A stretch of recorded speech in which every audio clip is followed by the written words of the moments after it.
All right, I did this once, but I accidentally forgot to turn on the recording, or well, the microphone. So I'm going to leave that in. Basically, this is going to be two parts real fast. A bunch of books that we read at the end of the year. I haven't done any book reports because those I've usually saved for more in-depth reads that require that chapter by chapter breakdown. None of these really did. They were all fairly straightforward, either because they were narratives or not necessary. So we'll go through the first four books, which are the ones that we've just read. And I pretty much recommend all of them, with the caveats that obviously if they're not in your genre of what you normally read, you may not like them as much as I did. We'll start with S.E. Hinton's The Outsiders. It's a pretty book, a very basic sort of story about kids in a city, and I don't want to call it gangs, but kind of a gang story. It's very much in that vein of growing up, and I thought it was a solid story. It's the first thing I think I've read by Hinton, so I've never seen the movie either, but apparently it comes highly recommended by a bunch of people, including it sounded like S.E. Hinton was a fan. I would say go ahead. If you haven't read it, you should, and probably after we get through what's on the bookshelf, we might look up some more things by Hinton. After that, this is a book I've been talking about a lot. Rhinoceroses, Eugene, Ionesco. The other plays in this book, not as important. Find whatever collection has rhinoceroses. It's French. Not This is obviously in English because my French is not good enough to read a play in French. But I think I need to read more absurdist French literature because I very much enjoyed this, and I've enjoyed other French plays and literature. So the basic premise is people are turning into rhinoceroses, and this is very upsetting to our main character. Yeah, it's as absurd as it sounds. It's great. Strongly recommend Rhinoceros by Eugene Ionesco.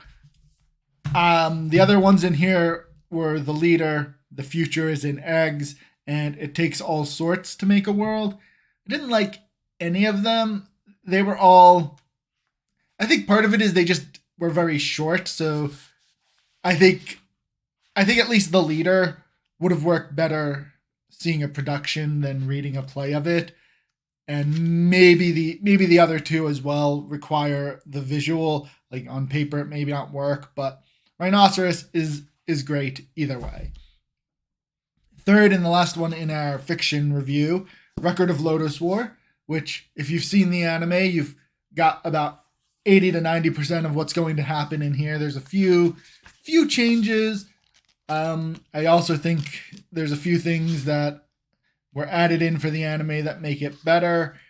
One thing I liked about this, and I think people might disagree, is sometimes a fantasy story can just be that. It can just be a solid adventure story, beginning, middle, end, adventure arc. Some characters do things, and that's it. You don't need to have a theme is nice, and there is a theme going through here of, justice, adventure, and all of that.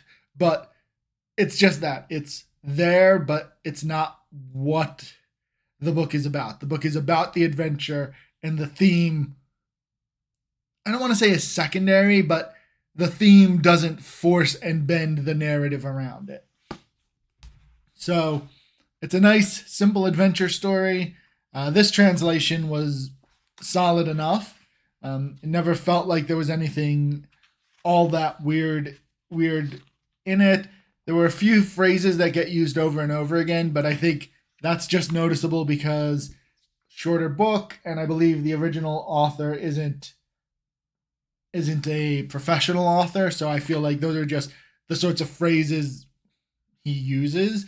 And so if the book were a longer narrative, it may not have stuck out as much when you saw them. But the art in there is pretty solid. It's not got a lot of it, though. It's just a few drawings at the front and back of the book. Overall, if you liked the anime or just like sword and sorcery, pretty solid. It's painfully D&D at points, but I don't think it's so distracting as to be a negative. Our nonfiction was Smart Machines by John Kelly and Steve Hamm. It's mainly about Watson, the development thereof. Finally got around to reading my copy of this, and it's kind of more technical than I think I was prepared for. But as someone with very limited technical expertise or knowledge, I still was able to follow along with what was going on. So good narrative.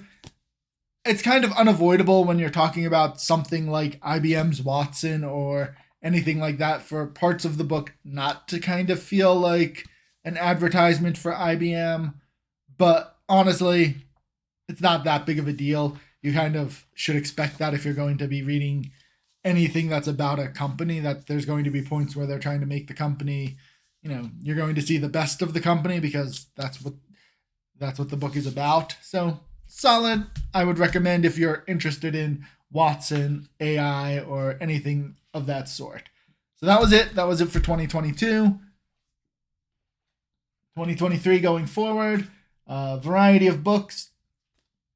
Currently reading a book by a Florida lawyer, Stephen Gosney, Ideas and Answers in Law.